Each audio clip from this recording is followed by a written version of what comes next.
तो तुम्हें छिपके नहीं मारना चाहिए। बलवान थे तो सामने आते और कहते मैंने इसको मित्र बनाया है, तुम मेरे मित्र को मार रहा पीट रहा है, मैं आज छोड़ूंगा नहीं। सामने मारते, ये पीछे से क्यों बाण दिया, किसी वृक्ष की ओट में छिप करके मुझे बाण दे दिया, सामने क्यों नहीं दिया। भगवान ने कहा और कहा मेरा अपराध सिद्ध करो। भगवान ने कहा कि मैंने सुग्रीव के भाई को नहीं मारा है और न ही सुग्रीव के शत्रु को मारा है, मैंने व्यभिचारी को मारा है, अत्याचारी को मारा है, क्योंकि मेरी प्रतिज्ञा है निश्चरहीन करो मई भुज उठाए प्रण कीन, सकल मुनन के आश्रमन जाए जाए सुख दीन। ये तो संबंध बन गया ये अलग विषय है, लेकिन मैंने सुग्रीव के भाई को नहीं, सुग्रीव के शत्रु को नहीं, मैंने अनाचारी अत्याचारी बाली को मारा है। बाली को मारने का संकल्प लिया है, इसलिए तू मरेगा। मैंने उसको बाण दिया है जो अनाचारी अत्याचारी बाली। तू एक बात बता, है अनाचारी अत्याचारी कि नहीं, पहले ये बता। कैसे सिद्ध करो कि मैं कैसे अनाचारी अत्याचारी हूं। भगवान ने कहा सिद्ध कर रहा हूं। अनुज बधू इतने प्रकार की गलतियां जिससे हो जाएं, ये जघन्य अपराध है। अपराध तो बहुत हैं, लेकिन ये 4 अपराध बहुत बड़े जघन्य अपराध हैं। इन 4 अपराधों को यदि कोई कर लेता है, ये 4 अपराध यदि उससे हो जाते हैं जघन्य अपराध, तो याद रखना वो सबसे बड़ा शत्रु है मेरा, रावण से भी बड़ा शत्रु है। रावण बाद में मरेगा, पहले तू मरेगा। अनुज वधू, ये 4 रिश्ते परम पवित्र रिश्ते होते हैं, ये परम पवित्र रिश्ते हैं 4। कौन कौन है 4 रिश्ते पवित्र? अनुज वधू, गिनती बता रहा हूं, गिनती जाना। भगनी सुत नारी, ये 3 हो गए। चौथी कन्या, समझ गए हो ना, कन्या। ये 4 रिश्ते, ये परम पवित्र रिश्ते होते हैं, कभी भी भूल नहीं करना चाहिए। अनुज वधू बेटी के बराबर होती है। भगनी बहन, क्या कहना भैया, छोटी बहन है और बड़ी है तो भी उसका आदर है, छोटी है तो भी उसका आदर है। बोलो है कि नहीं? बहन बहन है, कितना पवित्र रिश्ता होता है बहन भाई का। उस रिश्ते के बारे में बताने की क्या जरूरत है। जब बहन सामने आती है, अपने आप सिर झुक जाता है। क्यों भाई झुक जाता है? हमारी बहन आई है। मैं एक बात कहता हूं भैया, जब बहन की विदा होती है तो बाप उतना नहीं रोता है जितना भाई रोता है। आप कभी भी देख लेंगे, बाप उतना नहीं रोता है जितना भाई रोता है। बहन भाई से पवित्र रिश्ता कोई दूसरा होता नहीं।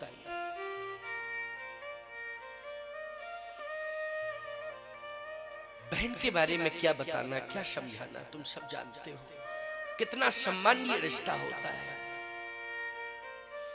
सुत नारी, पुत्र बधू, पुत्र बधू, बधू लड़कनी पर घर आई, राखो नैन पलक की नाई। महाराज दशरथ ने कहा था ना, बधू लड़कनी पर घर आई और राखो नैन पुत्र की नाई। ये घर में बहू नहीं आई है, बेटी आई है। हे कौशल्या, बेटी मान करके इसको प्रेम देना। बहू जब घर में आती है तो दृष्टिकोण बन जाना चाहिए कि मेरे घर में बेटी आई है। कौन आई है? बेटी आई है मेरे घर में, यही भाव उसी दिन आ जाना चाहिए। ये रिश्ता होता है बहू से, बहन का रिश्ता, बहू का रिश्ता, अनुज वधू का रिश्ता, छोटे भाई की पत्नी। और कन्या, क्या कहना, कन्या तो कन्या ही होती है, तो शक्ति साक्षात। कलयुग में यदि कोई शक्ति है तो कन्या में है। कन्या की आयु निर्धारित है। आयु जब उसकी पूर्ण हो जाती है तो फिर वो कन्या नहीं होती, वो कुमारी होती है। जब उसका पाणी ग्रहण हो जाता है तो वो नारी होती है, और जब वंश वृद्धि उसके द्वारा होती है तो वो महतारी हो जाती है। इसलिए कन्या का स्वरूप, ये देखिए कन्या बैठी है, ये कितने पवित्र छोटी छोटी बच्चियां, ये इनमें बड़ी शक्तियां हैं, ये पूजनीय होती हैं। कलयुग में प्रत्यक्ष पूजा इनकी होती है। कन्या पूजन हम लोग करते हैं, गौ पूजन हुआ, कन्या पूजन हुआ, भूमि पूजन हुआ, ये हम महात्मा लोग करते हैं। इसलिए ये पवित्र रिश्ते हैं, हर हालत में निर्वाह करो। बाली, तूने इन चारों रिश्तों में कलंक लगाया है। बाली कांपने लगा, कांपने लगा। भगवान की अदालत में जब पेश होगे ना, कितने ही बड़े अपराधी बाहुबली तुम क्यों ना हो, चाहे कितने ही बड़े धनपति क्यों ना हो, धन और प्रभाव बल के कारण तुम अपराध कर रहे हो और कहते हो कि कोई माई का लाल मुझे रोकने वाला है, मुझसे कहने वाला है तो मेरे सामने आवे। भय के कारण लोग नहीं कह पा रहे हैं, लेकिन मरने के बाद भगवान की अदालत में तुम्हें खड़े होकर जवाब देना पड़ेगा। आज बोलो, बाली से भगवान पूछ रहा है, भगवान की अदालत में पहुंच गया बाली, पूछ रहा बोल जल्दी, ये चार रिश्ते परम पवित्र होते हैं, लेकिन तूने चारों को कलंकित किया है, और कब कब कलंकित किया है सुन ले। दुंदुभी के साथ मैंने अभी चर्चा की थी, कई बार युद्ध हुआ, बहुत बार युद्ध हुआ, लेकिन एक बार तो ऐसी घटना घटी कि दुंदुभी का नागलोक से भी संबंध था, नागों से संबंध था दुंदुभी का। तो प्राण बचाने के लिए वो नागलोक में भी पहुंच गया, और जब नागलोक में गया तो ये इसने कहा कि कहीं भी तू जाएगा मैं तुझे छोड़ूंगा नहीं। नागलोक में भी पहुंच गया भाई। जैसे ही पहुंचा तो नागों ने आक्रमण किया, सामूहिक रूप से लाखों नागों ने आक्रमण कर दिया, इसके रोम रोम में विष व्याप्त हो गया। दुंदुभी की रक्षा के लिए पूरे नाग जो है लपेट पड़े, और नागों ने आक्रमण कर दिया तो रोम रोम में विष व्याप्त हो गया। अब विष के उद्वेग से एकदम घबराया, छटपटाहट हुई, और ये प्राण बचा के भागा। तो इसने कहा रोम रोम में विष है, तो पंपापुर में कोई ऐसा राज्य वैद्य नहीं है जो विष से मुक्त कर दे।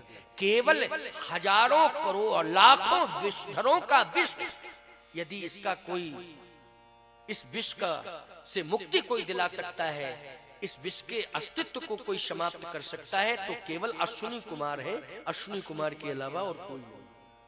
तो अश्विनी कुमार तो स्वर्ग में रहते हैं, वो तो स्वर्ग के वैद्य हैं, राजवैद्य हैं, लेकिन स्वर्ग से संबंध है क्योंकि इंद्र पुत्र है। ये कथा आती है कि ये इंद्र पुत्र है, तो स्वर्ग से संबंध है इसका।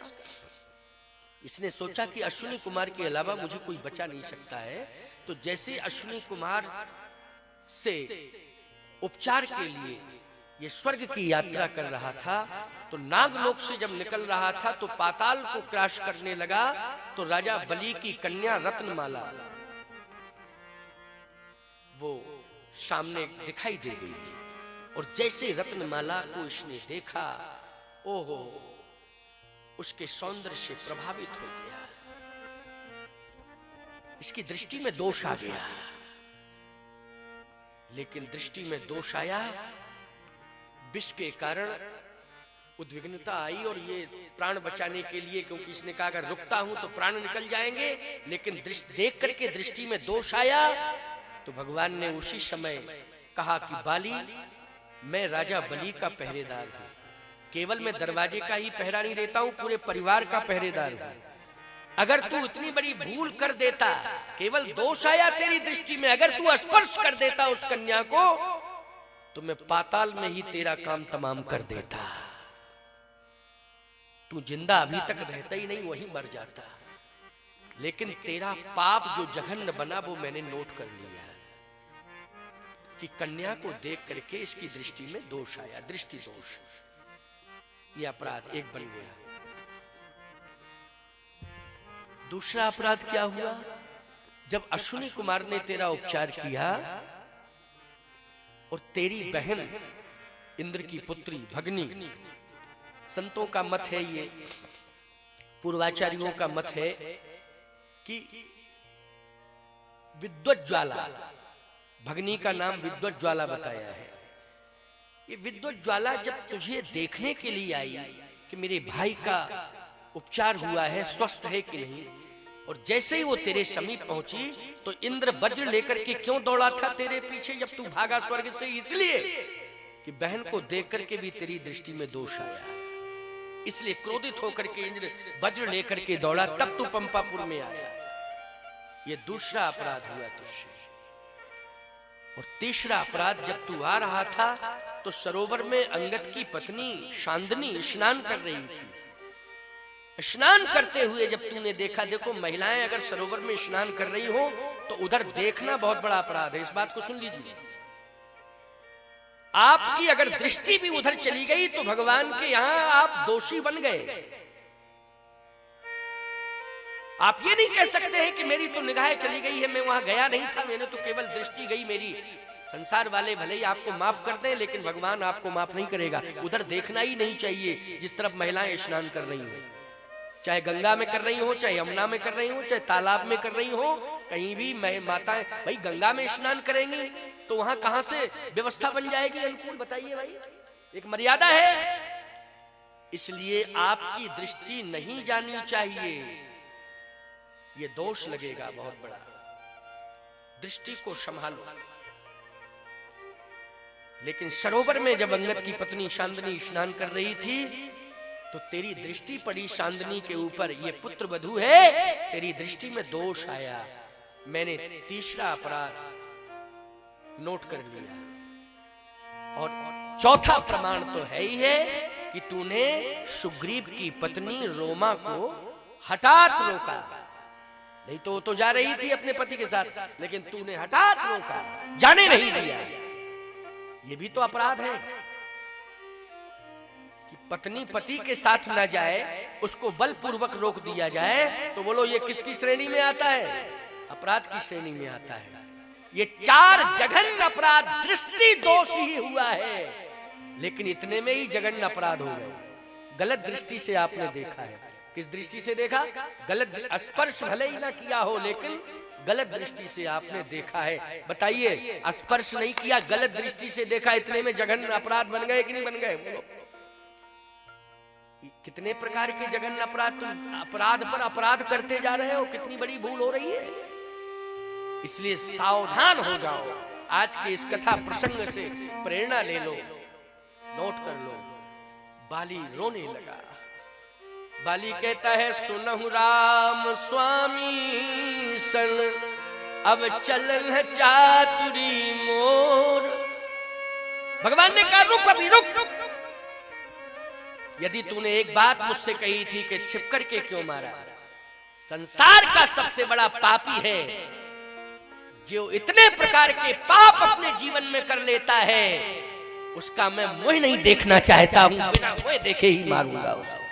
ऐसे पापी का मुख नहीं देखना चाहिए, लेकिन मारूंगा तुझे, तू मरेगा, तुझे छोड़ा नहीं जाएगा, बख्शा नहीं जाएगा। सुनहु राम स्वामी शन, और चलन चातुरी मोर, प्रभु अजहू मैं पात की, अंत काल गति तोर। मैं पापी हूं, पापी हूं, पापी हूं, ये मैं स्वीकार कर रहा हूं, लेकिन आपका दर्शन हो गया मुझे। सन्मुख होए जी मुझे जब ही जन्म कोटि अघनाशय तब ही। अब आपका दर्शन अगर मैंने कर लिया है तो मैं पापी अभी भी रहा। भगवान ने कहा, तुमने स्वीकार कर लिया है, प्रायश्चित हो गया, लेकिन पुनरावृत्ति नहीं करना, तो फिर अब तुम्हें मैं अभय दान दे दूंगा। अचल करऊ तन राखो प्राण, लेकिन पुनरावृत्ति नहीं करना। तो मेरे अंदर इतनी बड़ी क्षमता है कि अभी मैं तुम्हें सजाए मौत की बजाय सजाए माफ कर दूंगा, लेकिन पुनरावृत्ति मत करना। बाली ने कहा, प्रभु आपका दर्शन करने के बाद जिंदा रहने की तमन्ना नहीं है। आपका दर्शन हो जाए किसके लिए जीवित रहूंगा? आप भले ही करें अचल करो, जटायु जी से भी तो कहा था। नहीं, आपका दर्शन करने के बाद ये इच्छा ही नहीं रखनी चाहिए, ये इच्छा ही नहीं रखनी चाहिए कि मैं जिंदा रहूं। सुग्रीव बोला, भैया आप जैसा समझदार संसार में कोई नहीं है। आप जो सोच रहे हो कि जिंदा नहीं रहना चाहिए, भगवान मिल जाए फिर क्या जिंदा रहना। बाली बोला, तुम बीच में मत बोलो, तुम चुप रहो। मुझे इस समय कोई दिखाई नहीं दे रहा है, केवल भगवान दिखाई दे रहे हैं। तुम बोल रहे हो, आवश्यकता नहीं है। और इस समय किसी को भी बोलने की जरूरत नहीं है, क्योंकि भगवान से बात कर रहा हूं। और मरने वाला व्यक्ति अगर भगवान से बात कर रहा हो तो बगल वाले लोगों को कुछ नहीं बोलना चाहिए। बोलना चाहिए क्या? जैसे मान लीजिए कोई मरते समय राम राम राम राम कह रहा हो और तुम फालतू की बात करने लगो, है? कोई मरने वाला कह रहा है राम राम राम राम, अब तुम कह रहे कुछ हो तो बता दो, कहीं रखा हो, तो फालतू की बात कर रहे हो तुम। वो तो मर रहा है राम राम कह के, तुम कह रहे कुछ हो तो बता दो, कहीं रखा हो। गलत बात। उस समय तो बस उसको जाने राम राम कहते हैं। बाली बोला, किसी को नहीं बोलना चाहिए, मैं प्राण त्याग रहा हूं, जाने दो मुझे। प्रभु मैं जीवित तो नहीं रहूंगा, और एक प्रार्थना और कर रहा हूं आपसे कि आपका दर्शन मुझे हो गया है, लेकिन मैंने जो कर्म किया है उस कर्म के अनुसार मुझे वहीं भेजना, उसी योनि में भेजना। देखो ये भी तो साहस की बात है। ये नहीं कह रहा कि वैकुंठ भेज दो, स्वर्ग भेज दो ना। जो मैंने कर्म किया है, जघन्य अपराध मुझसे हुए हैं, आपकी कृपा ये बहुत बड़ी है कि आपने दर्शन दे दिया है। लेकिन अब नाथ कर करुणा बिलोको, देव यही बर मांगी हो। अब नाथ कर करुणा बिलोको, देव यही बर मांगी हो। अब नाथ कर करुणा बिलोको, देव यही बर मांगी हो। अब नाथ कर करुणा बिलोको, देव यही बर मांगी हो। हो। जही जोनि जन्म कर्म बसता, राम जी पद अनुरागी हो। यही जोनि जन्म कर्म बस, श्री राम जी पद अनुराग हो। हो। जही जोनि जन्म कर्म बसता, राम जी पद अनुरागी हो। जन्म कर्म बस, श्री राम जी पद अनुराग हो। श्री राम जी पद अनुरागी हो। श्री राम जी पद अनुराग हो। श्री राम जी पद अनुरागी हो। ओ श्री राम जी पद अनुरागी हो। कर्मानुसार आप मुझे वहीं भेजिए। जो अपराध करने पर व्यक्ति को योनि मिलती है, उसी योनि में भेजिए। लेकिन इतनी कृपा कर देना, यदि आपने दर्शन दिया है कि जब मैं मरूं तो आपके चरणार बिंद मुझे मिले, और अधिक कृपा हो जाएगी कि आपके चरण जब चल के आएंगे, चरणों का दर्शन होगा, आपका दर्शन होगा, मेरा जीवन धन्य हो जाएगा। क्योंकि आप में सामर्थ्य है, मैं किसी भी योनि में जाऊं। भगवान तो हर रूप को धारण कर लेते हैं, क्यों भाई? कर लेते हैं कि नहीं? है? भगवान ने तो वराह का रूप भी धारण किया है। बोलो किया है कि नहीं किया है? किया है कि नहीं? भगवान ने वराह का रूप धारण, कौन सा रूप धारण नहीं कर सकते हैं भगवान? भक्त के लिए भगवान सब कुछ कर सकते हैं, सब कुछ बन सकते हैं। अगर मुझे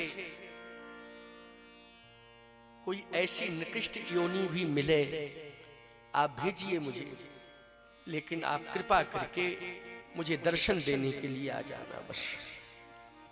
और मैं चाहे जिस रूप में रहूं, लेकिन आपका ध्यान करता रहूं, बस इतनी कृपा कर दो।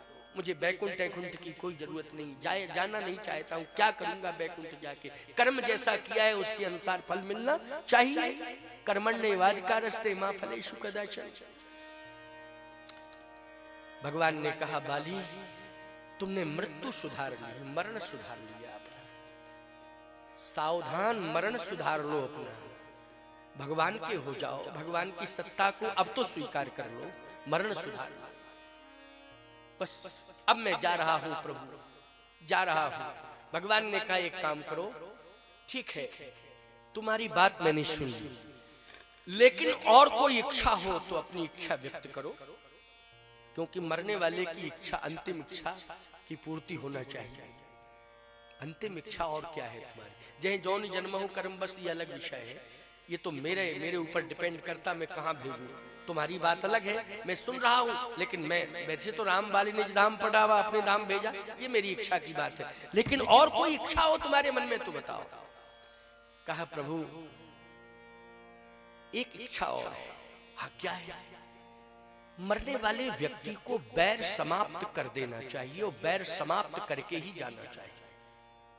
देखो मरण निश्चित है, लेकिन बैर समाप्त करके मरो। जितने भी बैर हो चुके उनको समाप्त करो, समाप्त करके मरो, ये संकल्प लो।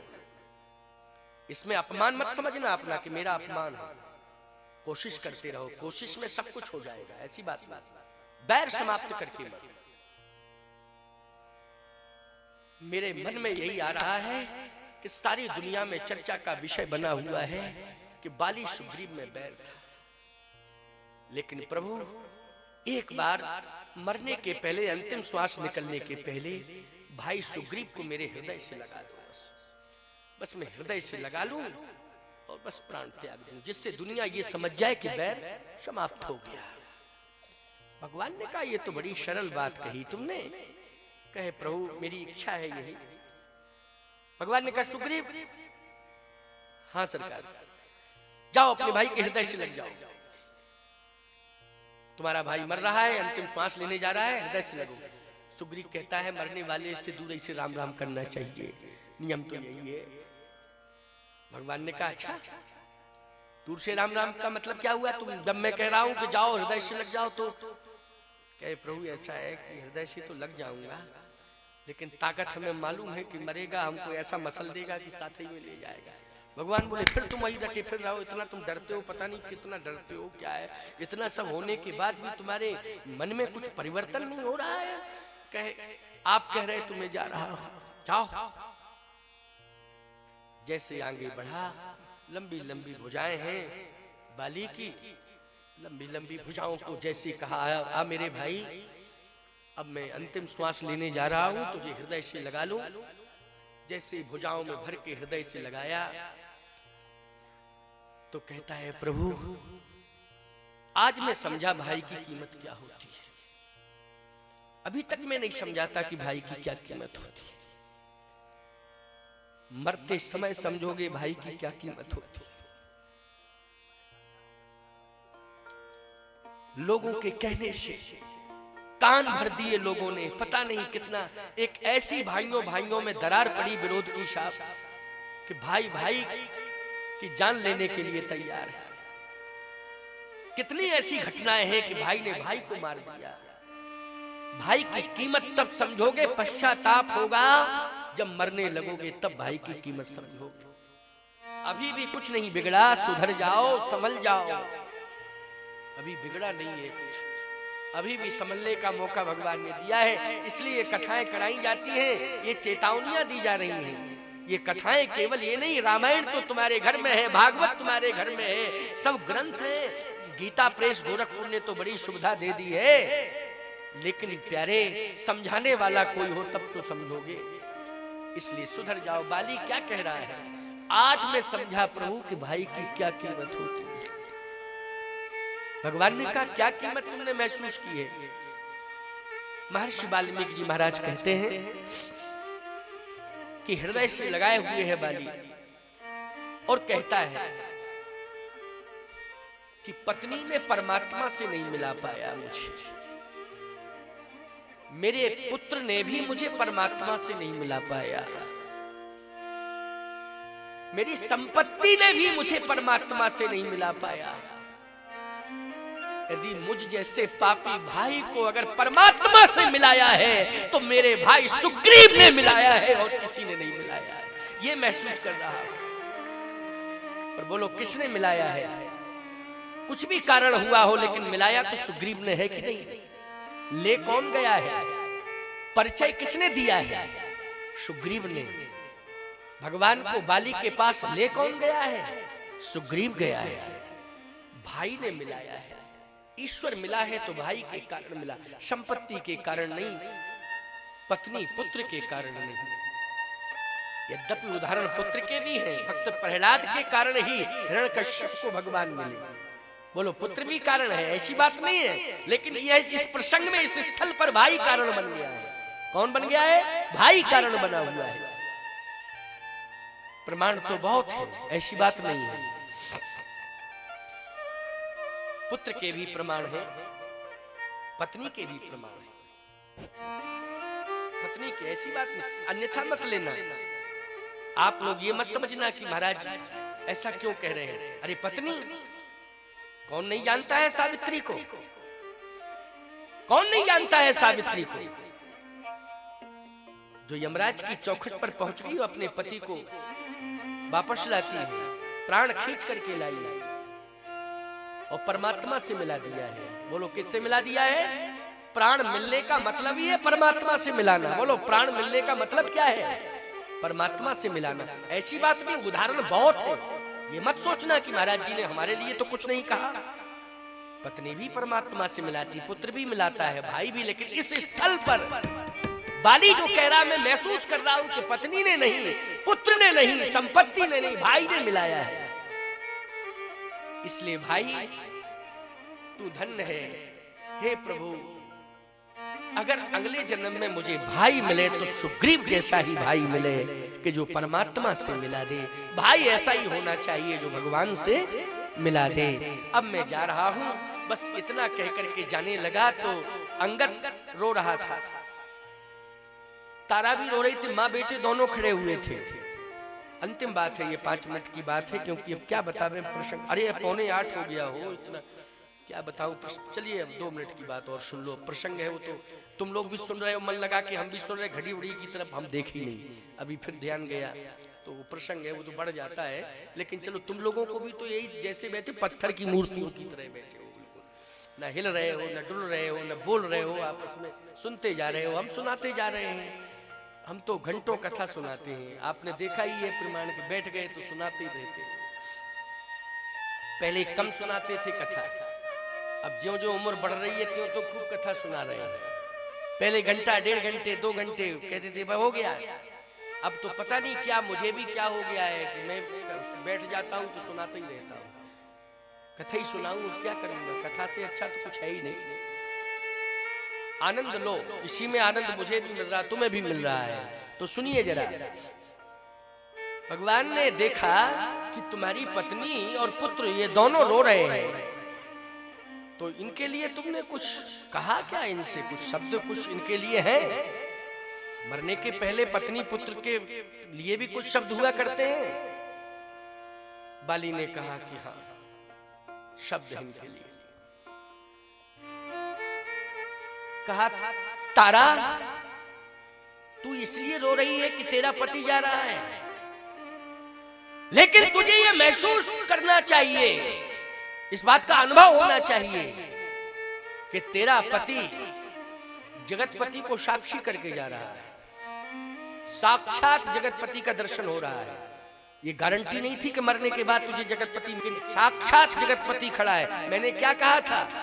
कहे, बाली सुन वीर प्रिय समदर्शी रघुनाथ, जो कदाच मुझे मारी है तो पुण्य हो सनात। मैं सनात हो रहा हूं, लेकिन तुझे रघुनाथ देखे जा रहा हूं। अच्छा बोलो भैया, रो रही है तू, रोने की आवश्यकता नहीं है। कर भगवान का दर्शन, उनके चरणों का ध्यान कर। आज मैं तुझे उनके चरणों से जोड़ के जा रहा हूं। दर्शन कर, मेरी ओर मत देख, भगवान के चरण देख, दर्शन कर। अंगद तू क्यों रो रहा? इधर आ। हाथ पकड़ लिया अंगद का। कहा, संसार के जितने पिता हैं वो मरने के पहले अपनी संतान को संपत्ति देके जाते हैं, लेकिन मैंने तुझे संपत्ति नहीं दी है, लेकिन वो दे रहा हूं जो कभी किसी पुत्र को नहीं मिला है।